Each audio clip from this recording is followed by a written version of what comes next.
What's up, YouTube perverts? Welcome back to another episode of AM Training. It's a different scenery, as you can see. I'm not in my usual car because my usual car is broken down, and I bought a family car, and now I get the old family car. So this is it. But let's have a moment of silence for all the fun times that I had in my little RSX Acura Asian car. I will remember you. Will you remember me?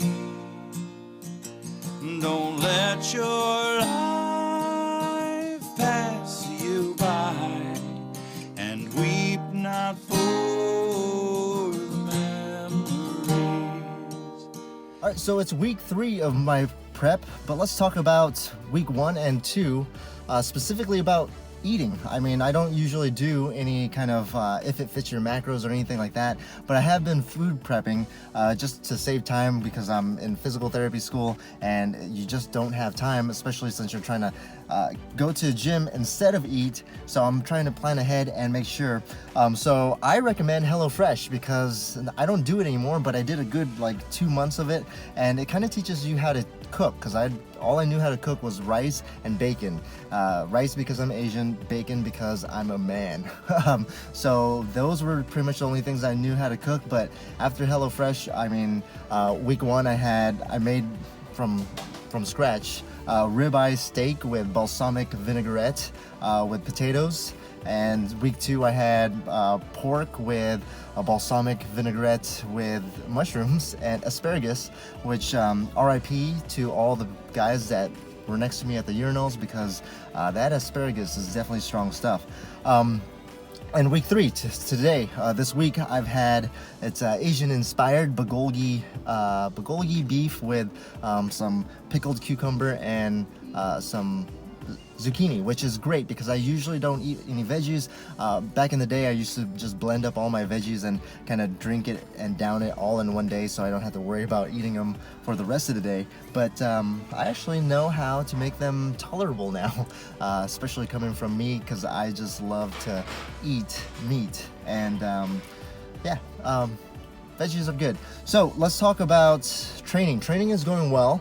As you can see, I'm doing an AMRAP of my deadlift at 510. I was hoping to get 13 reps because I got 500 with 13 reps, and 510, that if I get 13 reps, that means that's progress. But I didn't want to risk it. I was getting a little iffy on form. And then followed by that, I did some nice squats. Squats were killer because they move really good. I think this overloading in the beginning is really working out. So usually I scale it back depending on, you can still scale this exercise back in order to get a stimulus. So the first maybe 18 weeks that I was programming myself, I did low bar beltless squats for my tops, for pretty much my work sets for all of them. And I was just getting strong from there. And then when it came closer to, maxing out, I would get a little bit more specific, add the belt. The reason why I did that was to pretty much lower the amount of intensity that I was using for my regular competition squats, because it definitely, it fucks you up. That's the word I'm looking for, but I was trying to say it nicely. But all that heavy weights, having 500 plus pounds on you can definitely, or 400 plus, it's because that's the work set I was working with.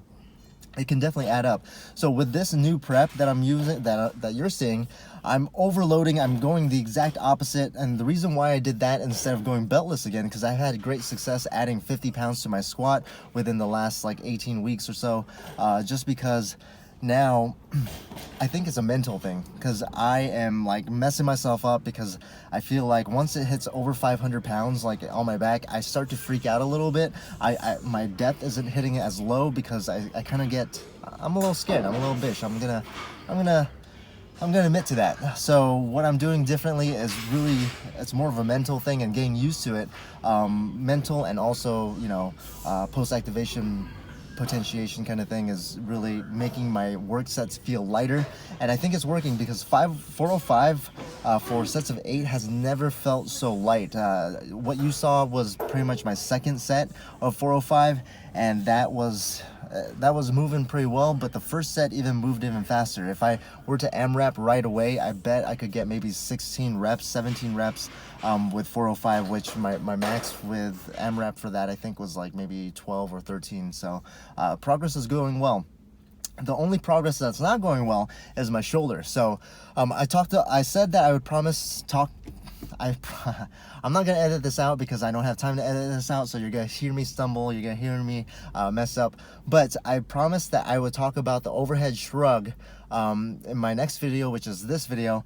And so the benefits to that is a 2-in-1. So with my online clients, when they present to me with their problems and symptoms, I throw everything at them, but in a kind of focused direction, because sometimes it looks down upon when you just like you say I don't know, and I don't know. It's hard because I can't, I'll try to evaluate them through the internet.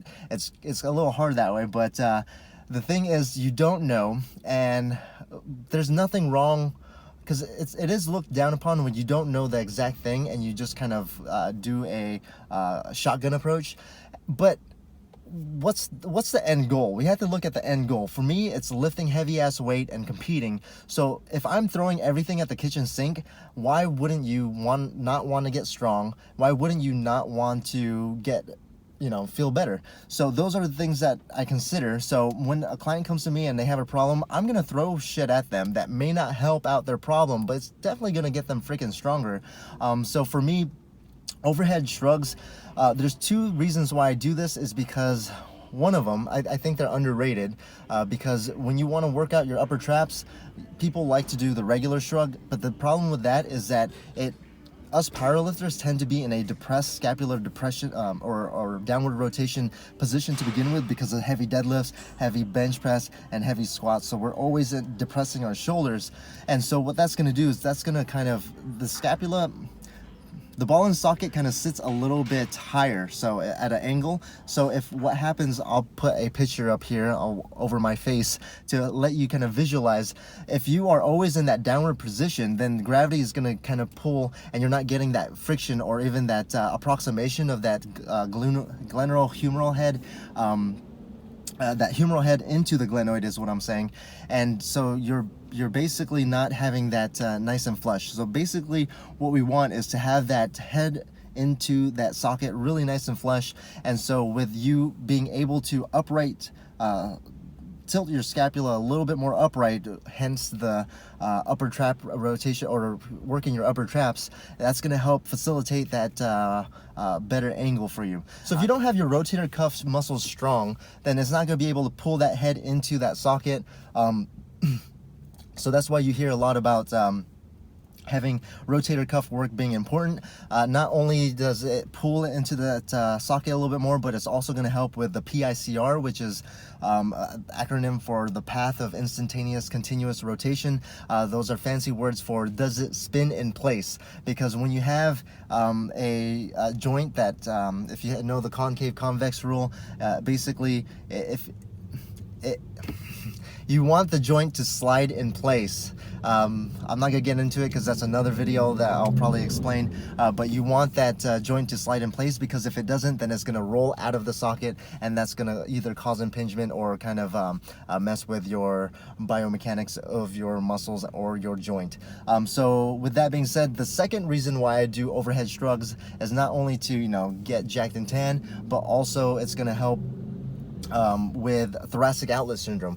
So I'm not sure what I have with my shoulder problems. You will probably see it here, where my bench press is crooked AF, where my left arm doesn't lock out. It's not that it's heavy for it, it just doesn't communicate to it. So something nerve-ish is going on. I'm not quite sure what it is, to be honest. So I'm going to try to fix it with me thinking it's thoracic outlet syndrome, along with rotator cuff stuff. So again, that shrug is going to help out with rotator cuff stuff and also thoracic outlet, because if you are really kind of doing the shrugs, then hopefully the idea is that because of thoracic outlet syndrome, you're kind of narrowing the space in that area where the brachial plexus comes out and goes over that first rib. So if you're able to kind of open up that area. Hopefully that's what's going on, is that I need to open up that area, and then it'll be able to, you know, transmit that mind muscle connection into your tricep, into your arm, and able to bench press.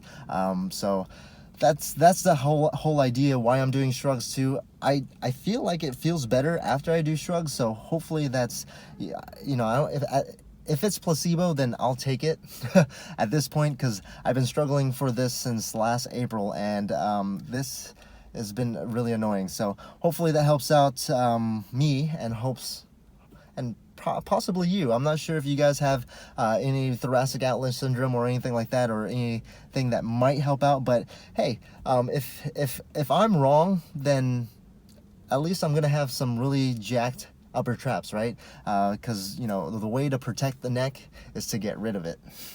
Anyways, that is it for today. Hopefully I didn't make this video too long, but stay tuned for next week, week 4, where I AMRAP the squat, and I am looking forward to that.